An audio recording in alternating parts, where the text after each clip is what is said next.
लोग अभी सीखेंगे मेटल कार्बोनाइल कंपाउंड। ठीक है, तो देखिए अगर हम बात करें मेटल कार्बोनाइल की, तो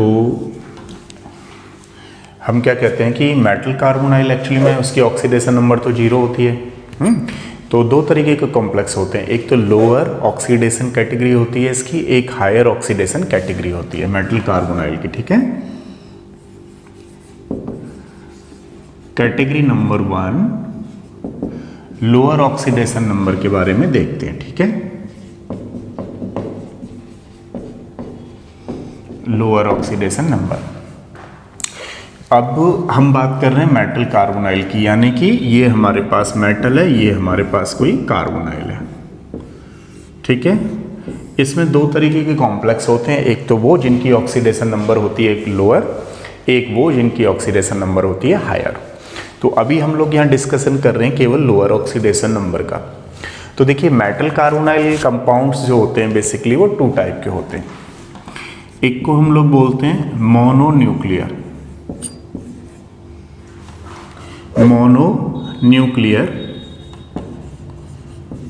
कार्बोनाइल कंपाउंड्स।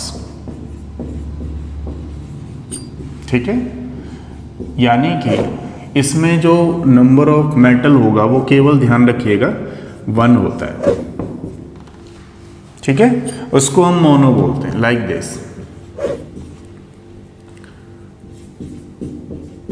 एक क्वेश्चन मेडिकल में नीट में आ गया था 2018 में, ध्यान रखिएगा, इस पे पूछा गया था। क्वेश्चन ये था कि ये कैसा होगा, तो ये कैसा वाला सिस्टम होगा, मोनोन्यूक्लियर कार्बोनाइल कंपाउंड्स। एक होता है हमारे पास पॉलीन्यूक्लियर। समझ रहे होंगे मैं क्या कहना चाह रहा हूँ। पॉली का मतलब जिसमें मेटल का नंबर कई सारा आ जाता है, जैसे मान लीजिए इस तरीके से आ गया है ना, ये आ गया, तो हम लोग पॉलीन्यूक्लियर कार्बोनाइल कंपाउंड्स बोल सकते हैं। मतलब जिसमें मेटल का नंबर अगर 1 है तो मोनोन्यूक्लियर, अगर 2 है तो डाई न्यूक्लियर, या फिर उसको पॉलीन्यूक्लियर बोल देंगे, ट्राई है तो ट्राई न्यूक्लियर वगैरह। और वो जो सारे एक के बाद जितने बार भी लिगेंड्स आएंगे, मेटल का नंबर आएगा, सारे के सारे किस में चले जाएंगे, पॉलीन्यूक्लियर में। पहली चीज़ आपको क्लियर हुई। एक चीज़ और मैं बताता हूँ आपको CO के बारे में। CO कैसा लिगेंड है बताओ, स्ट्रॉन्ग लिगेंड है, और स्ट्रॉन्ग लिगेंड होने की वजह से इसमें क्या है कि वेकेंट पाई ऑर्बिटल्स होता है, जिसको हम सिनर्जिक इंटरेक्शन में हमने पढ़ रखा है। तो वेकेंट पाई ऑर्बिटल्स होने की वजह से इसमें बैक बॉन्डिंग पार्टिसिपेट करता है। ठीक है ना, तो हम ऐसा बोल सकते हैं, it's a strong ligand, it's a strong ligand having vacant pi orbitals, having vacant pi orbitals, so that participate in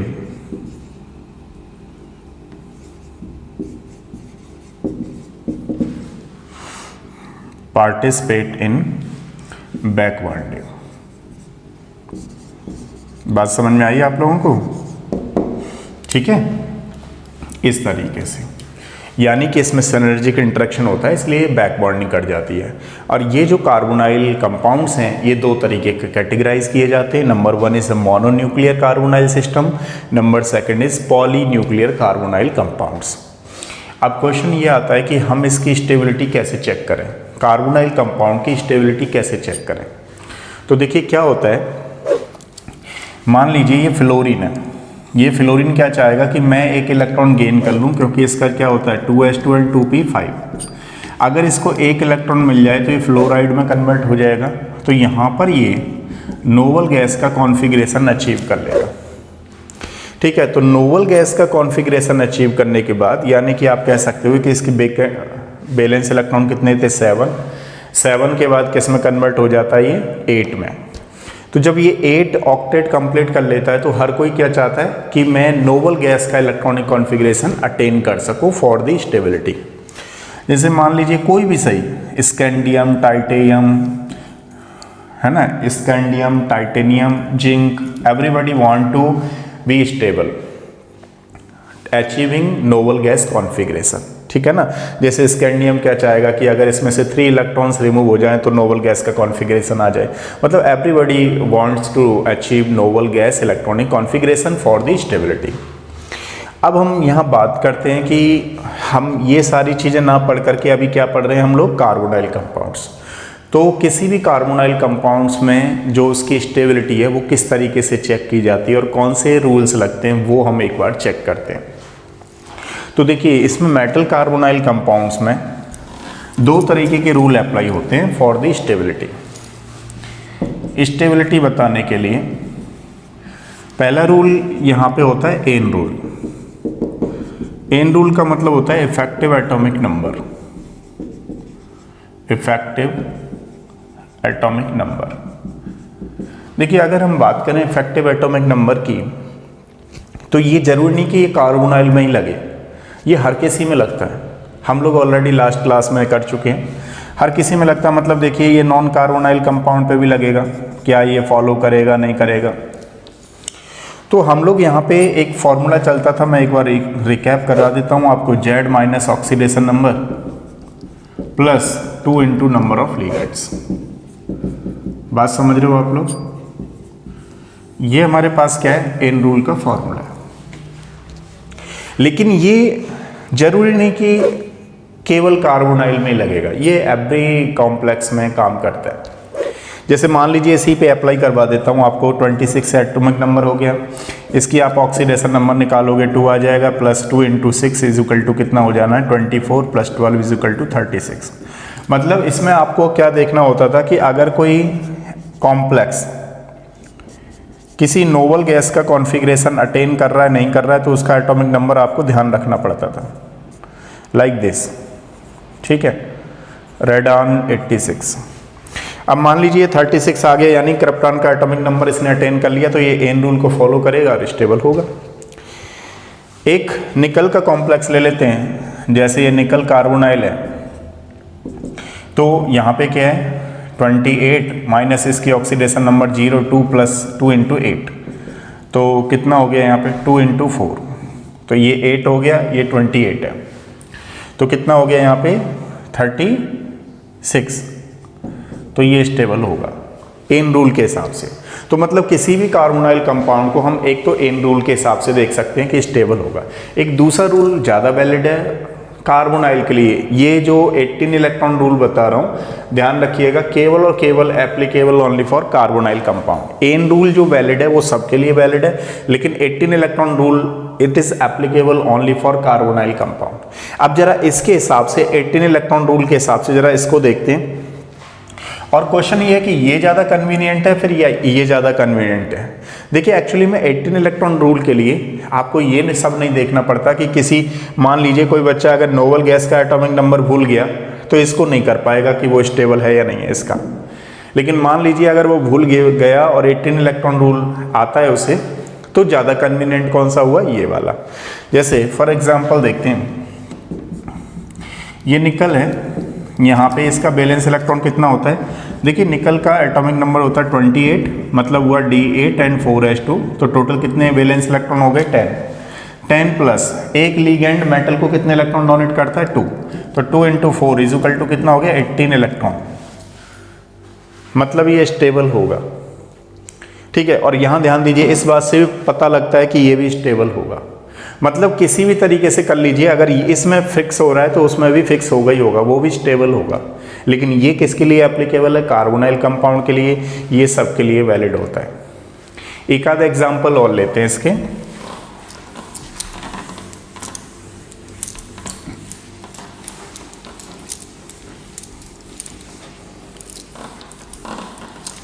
जैसे फॉर एग्जांपल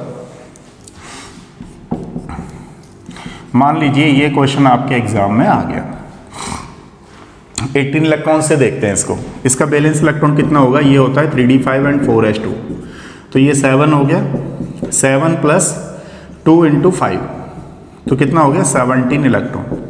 अभी ये 18 इलेक्ट्रॉन को फॉलो नहीं कर रहा है। अब आपके एग्जाम में आ गया क्वेश्चन कि बताइए इसमें क्या ऐसी चीज़ कराएं ताकि ये 18 इलेक्ट्रॉन रूल को फॉलो कर दे।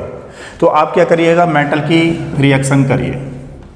अब मेटल क्या करेगा, अपने वैलेंस सेल के इलेक्ट्रॉन को लूज कर देता है। जब अपने वैलेंस सेल के इलेक्ट्रॉन को लूज कर देता है इजीली, इसको हम क्या बोलते हैं, कर्नेल्स और डिलोकलाइज्ड इलेक्ट्रॉन। कोर इलेक्ट्रॉन बोलते हैं इसको, कर्नेल्स बोलते हैं, समझ रहे हो ना। तो ये क्या करेगा, अपना इलेक्ट्रॉन इसको लूज कर देगा इजीली, और लूज करने पर इसको क्या बना देगा यहां पर इस तरीके से, ठीक है। ये कॉम्प्लेक्स बना दिया। अब आप इसका चेक करेंगे तो इजीली आ जाएगा। देखिए ये कॉम्प्लेक्स बदल गया। अब आपके पास क्या बना, इसका 7 हो गया प्लस कितना 2 × 5 + 1, क्योंकि माइनस को आप लोग और क्या करेंगे +1। तो ये कितना हो गया 10 11 एंड 7 18 इलेक्ट्रॉन।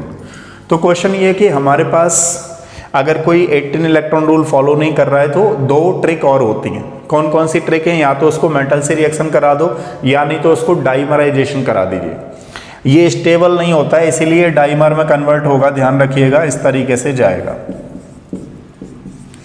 अब देखिए यहाँ पे कैसे कंसीडर करेंगे हम 18 इलेक्ट्रॉन को। तो सबसे पहले एक मैग्नीज का कितना हुआ 7, तो 2 मैग्नीज का कितना होगा 14।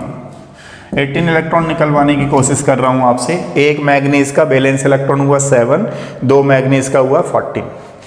अब बात करते हैं कि एक जो लीगेंड है वो 2 का डोनेट करता है, तो 10 लीगेंड कितने का डोनेट करेंगे 20 का, 20 का हो गया। अब क्या हुआ यहाँ पे कि ये मेटल मेटल बॉन्ड है, Mn Nn बॉन्ड कितने इलेक्ट्रॉन डोनेट करेगा 2, तो 2 वाले ये हो गए थ्रू Mn Mn के थ्रू, तो 2 × 1, तो आप टोटल करेंगे तो कितना हो रहा है 36। मतलब क्या, ये एन रूल को फॉलो करेगा। अब आप क्या करिए कि इसका, अब कोई बच्चा कहे अच्छा सर आपने एन रूल तो लगाया नहीं, हाँ बिल्कुल सही कह रहे हो आप, 18 इलेक्ट्रॉन पे ही बात कर रहे हैं। तो क्योंकि ये मैंने 2 के लिए निकाला है, शायद आपको ध्यान हो, इसका हाफ करना पड़ेगा आपको। जब हाफ करोगे तो कितना आएगा 18 इलेक्ट्रॉन।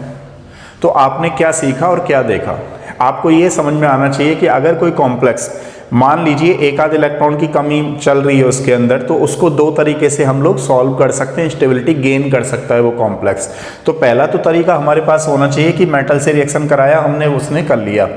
अब आपको ये ना पूछ करके इस पे पूछे तो आप अप्लाई कर सकते हो। आपको तो क्वेश्चन ये आएगा कि ये कितने इलेक्ट्रॉन फॉलो कर रहा है, तो कितने कर रहा है 18 पाई इलेक्ट्रॉन्स, वो 18 इलेक्ट्रॉन्स रूल। अब मान लीजिए इसको हमने डाइमर बना दिया और इसमें पूछ लिया आपसे कि कितना है 18 इलेक्ट्रॉन को कर रहा है नहीं कर रहा है, तो आप कहेंगे बिल्कुल कर रहा है। ठीक है, एक तो हमारी ये चीज हो गई। दूसरी चीज ये है कि एक फॉर्मूला और है बुक का, उसको भी करा देता हूं बुक के अकॉर्डिंग। ठीक है,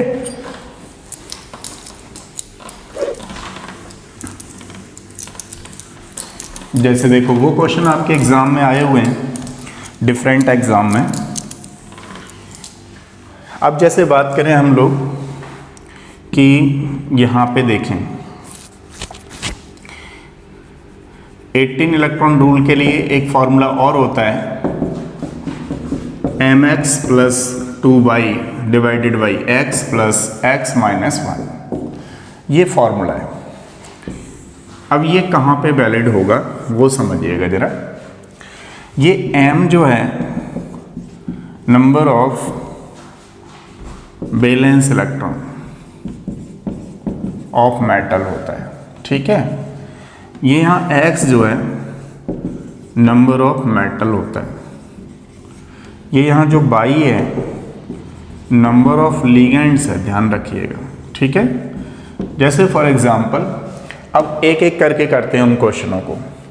ये क्वेश्चन आपके एग्जाम में आ गया और हम इस फॉर्मूले के हिसाब से करें तो कैसे करेंगे।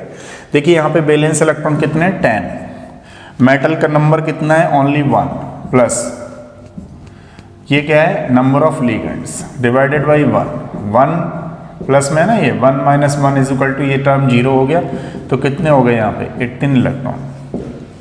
इस रूल के हिसाब से ये कर रहा है। अब जरा इस वाले क्वेश्चन को करके देखते हैं।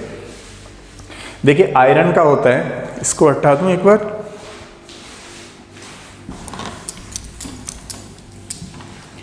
देखो जैसे आयरन का होता है हमारे पास Fe2CO का 9, आयरन का होता है 3d6 एंड 4s2, तो टोटल वैलेंस इलेक्ट्रॉन कितने हो गए 8 × 2 + 9 × 2 डिवाइडेड बाई, ये बैलेंस इलेक्ट्रॉन देख लें m कितना है हमारे पास 8 इंटू एक्स कितना है 2, ये डिवाइडेड बाई 2 प्लस 2 माइनस 1, ठीक है। तो करिए जरा 16 प्लस 18 डिवाइडेड बाई 2 प्लस 1, तो यहाँ कितने हो गए 34, 17, 18 इलेक्ट्रॉन। ये 34 हो गए, 34 by 2 17, 17 plus 1 is equal to 18, ठीक है। तो ये 18 इलेक्ट्रॉन रूल को फॉलो करेगा। अब चेक करते हैं जरा इरिडियम का। इरिडियम क्या होता है, कौन रहे इरफान के पास। तो यहाँ अगर देखेंगे तो ये 3D है, ये 4D है, 5D है, 5D 7 एंड 6s2, तो 9 हो गए बैलेंस इलेक्ट्रॉन। इसकी बात कर रहा हूँ मैं, तो 9 इसके बैलेंस इलेक्ट्रॉन हो गए। 4 into 9 plus 2 into 12 divided by कितना 4 प्लस 4 माइनस 1, तो कितना हो गया, ये 36 हो गया, ये कितना हो गया प्लस 24 हो गया, तो कितना हो गया 60, 60 बाई 2, 60 बाई 4 है ना, 15 हो गया, 15 plus 3 is equal to 18 electron हो गया, ठीक है। इस तरीके से करना है आपको।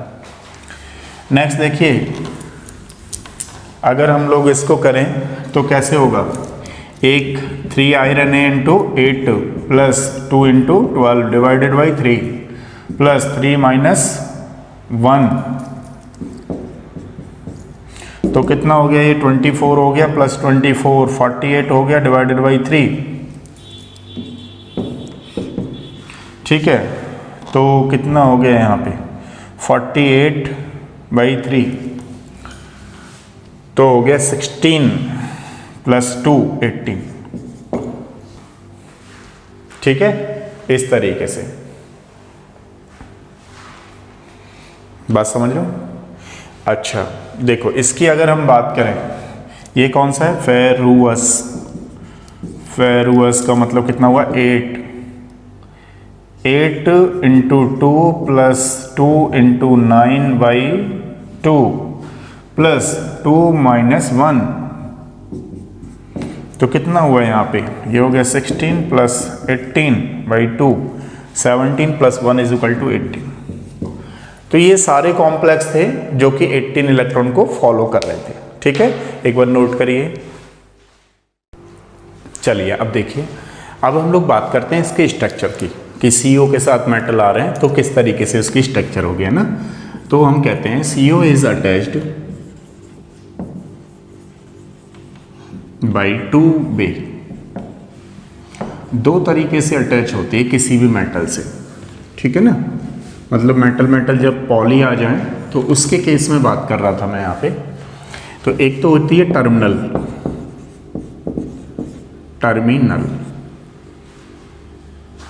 ठीक है।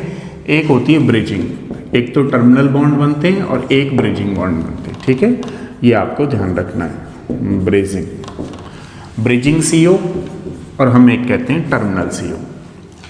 अब इसकी स्ट्रक्चर को डिटरमाइन करने के लिए कि वो ब्रिजिंग होगी या टर्मिनल होगी, उसको डिटरमाइन करने के लिए तो हमारे पास एक दो कॉन्सेप्ट होते हैं जिनके बेसिस पर हम ये बता सकते हैं कि ये जो CO है वो टर्मिनल पे जाएगा या जो CO है वो ब्रिजिंग में जाएगा। तो हमारे पास दो ऐसे कॉन्सेप्ट हैं। सबसे पहले देखते हैं हम लोग पर मेटल एटम, है ना। तो मेटल बॉन्ड ढूंढते हैं सबसे पहले उसकी स्ट्रक्चर की। तो ध्यान रखिएगा, इसका फॉर्मूला होता है X-1। एक तो इस चीज का आपको ध्यान रखना होता है। एक होता है total number of metal bond, total number of metal bond.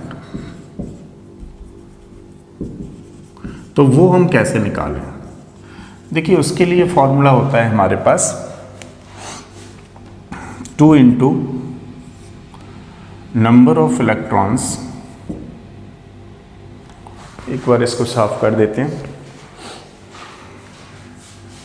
थोड़ा सही लिखते हैं इसको, है ना, स्टार्टिंग से, तभी हो पाएगा वहां पे। Total number of metal bond, समझ पा रहे हो आप लोग। मेटल बॉन्ड्स कैसे निकालते हैं हम लोग, N into number of electrons required for N, या आप कह सकते हो 18 इलेक्ट्रॉन, है ना, minus number of electrons present in the complex by 2। कहाँ है ये रहा। समझ पा रहे हो आप लोग मेरी बात। n into number of electrons required for n minus total number of electrons present in the complex. जैसे फॉर एग्जांपल मान लीजिए आपके एग्जाम में ये क्वेश्चन आ जाए और आपसे पूछे इसमें कि पर मेटल बॉन्ड कितने होंगे, तो ये जो आप x देख रहे हो वो ये है, यहाँ पे x लिख देता हूँ, x is equal to number of metal atom, ठीक है। अब यहाँ पे इससे निकालेंगे आप, तो कैसे निकालेंगे, नंबर ऑफ मेटल एटम कितना हो गया 1, मतलब यहाँ पे 3 माइनस 1 इज इक्वल टू कितना आ जाएगा, पर मेटल बॉन्ड इसमें कितना प्रेजेंट होगा 2। दोबारा से सुनिएगा लैंग्वेज मेरी, per metal bond is equal to आएगा हमारे पास 2 पर मेटल बॉन्ड। अब total number of metal bond देख लेते हैं। तो देखिए इसमें ये जो n देख रहे हो यहाँ पे, ये नंबर ऑफ मेटल है, नंबर ऑफ मेटल एटम, ठीक है। तो यहाँ कितने हो गए, ये 3 हो गए, इनटू इसके लिए कितना है 18 इलेक्ट्रॉन, ऑलवेज 18 लगाना है, माइनस ये कितना है यहाँ पे देखो, टोटल नंबर ऑफ इलेक्ट्रॉन्स कितना प्रेजेंट है, तो इसका एक आयरन का कितना होता है 8, तो 8 3 जा कितने हो गए 24, हाँ 24 प्लस 24 तो कितना हो गया, ये 12 इंटू कितना हुआ हमारे पास 2, तो 24 इंटू 24 इज इक्वल टू कितना हो गया 48/2। तो बताइए हमारे पास कितने निकल करके आए, देखो ये 54 हो गया माइनस 48/2, तो कितना आ गया बताओ, तो यहाँ हो गए हमारे पास 6/2, कितना निकल के आया 3। तो अगर हम total number of metal bond देखेंगे तो 3 आंसर आएगा, लेकिन पर मेटल एटम बॉन्ड देखेंगे तो कितना आएगा 2। तो इससे हमें एक आइडिया लगा कि इसकी स्ट्रक्चर कुछ ऐसी रही होगी। इससे हमारा एक थोड़ा सा आइडिया ये निकल के आया, देखो इस तरीके से रहा होगा।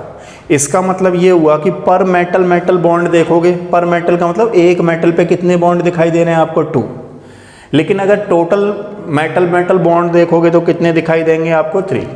तो ये जस्ट एक फॉर्मूला है जिससे हम अपनी स्ट्रक्चर को डिसाइड कर सकते हैं कि वो टर्मिनल पे जाने वाला है या ब्रिजिंग पे जाने वाला है। वो आपको मैं नेक्स्ट क्लास में समझाऊंगा सारी चीज़ें कि कौन सा टर्मिनल पे जाएगा, कौन सा ब्रिजिंग में जाएगा। अभी यहाँ के लिए इम्पोर्टेंट ये है कि आपको एक कॉन्सेप्ट समझ में आया या नहीं आया। ऐसा नहीं कि मैं 4 कॉन्सेप्ट एक ही में घुसा दूँ जिससे ना पहला समझ में आए ना चौथा समझ में आए, चल क्या रहा है वही समझ में ना आए, तो वो मैं नहीं करूँगा, ठीक है। आपको अभी क्या सिखाने वाला हूँ मैं, मेटल बॉन्ड और टोटल मेटल बॉन्ड्स कितने होंगे, वो क्वेश्चन एग्जाम में आए हुए हैं। तो चलिए देखते हैं, एक आइडिया तो आपको लग ही गया। अब यहाँ देखिए जरा इसको करते हैं सॉल्व। ये हमारे पास IR4 CO का 12, ठीक है। अब देखिए इसमें मैं पहले पर मेटल बॉन्ड निकाल दूँ, कितने होंगे बताओ मेटल बॉन्ड, तो यहाँ पे x-1 मतलब कितना हुआ 4 - 1 = 3, पर मेटल बॉन्ड निकल के आ गए। अब टोटल नंबर ऑफ मेटल्स देखते हैं, तो n का मतलब यहाँ पे 4 है, और ये कौन से वाले में, कौन रहे इरफान के पास, इसका 9 होता है balance electron, plus 12 into 2 divided by 2 कितना हो गया 36। क्या कर रहे हैं हम लोग, नंबर ऑफ इलेक्ट्रॉन्स फॉर 8, ये हमने ध्यान नहीं दिया।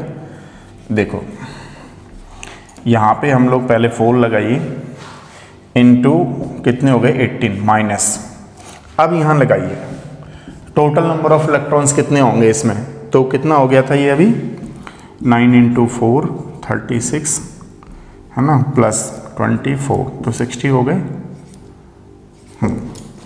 तो ये 60 हो गए डिवाइडेड बाई 2। तो देखो ये आया 72 माइनस 60 डिवाइडेड बाई 2, तो आया हमारे पास 12/2 मतलब 6। तो इस कॉम्प्लेक्स में टोटल मेटल मेटल बॉन्ड कितने निकल करके आएंगे 6, लेकिन पर मेटल बॉन्ड कितने निकल करके आए हमारे पास 3। ये आपको ध्यान रखना है। नेक्स्ट वाला क्वेश्चन करते हैं। देखो ये इसमें आता है फेरुअस। चलो अब आप ही बताइए, मेटल मेटल बॉन्ड तो इसमें 1 होगा। अगर मेटल मेटल बॉन्ड की बात करें हम लोग तो कितना होने वाला है 2 - 1 = 1। ठीक है, अब इसमें total number of metal metal bond check करते हैं। तो इसका देखो n कितना है 2 × 18 इलेक्ट्रॉन माइनस इस कॉम्प्लेक्स में कितने 8 × 2 8 × 2 तो 16, तो ये हो गया 16 प्लस 9 × 2 18 डिवाइडेड बाई 2। ठीक है, तो ये कितना आएगा 36 माइनस 34 डिवाइडेड बाई 2, तो कितना आया 2/2 = कितना 1। ठीक है, तो इसका ध्यान रखेंगे। Total number of metal metal bond कितना आया इसमें 1। अब इसको करते हैं एक बार के लिए। तो देखिए इसमें हम लोग मेटल मेटल बॉन्ड ढूंढेंगे तो 4 - 1 = 3 आएगा। अगर हम total number of metal metal bond check करें तो कितना हमारे पास 4 × 18 माइनस एक कोबाल्ट का कितना होता है 9 4 या 36 प्लस 24/2, वही आ गया 72 माइनस कितना 60/2, तो कितना निकल के आएगा 6। ठीक है, इस तरीके से क्वेश्चन करना है आप लोगों को। ठीक है, नेक्स्ट क्लास में मैं आपको समझाऊंगा कि किस तरीके से कौन सा ब्रिजिंग करेगा कौन सा ब्रिजिंग नहीं करेगा। एक बार फिर मैं कह रहा हूँ आप लोगों से, अगर वीडियो पसंद आई हो तो शेयर करिएगा, जिससे मैं ज़्यादा से ज़्यादा क्वेश्चन वीडियो बना सकूँ आप लोगों के लिए और थोड़ी सी हेल्प कर सकूँ। ठीक है, thank you so much. Next में मिलते हैं।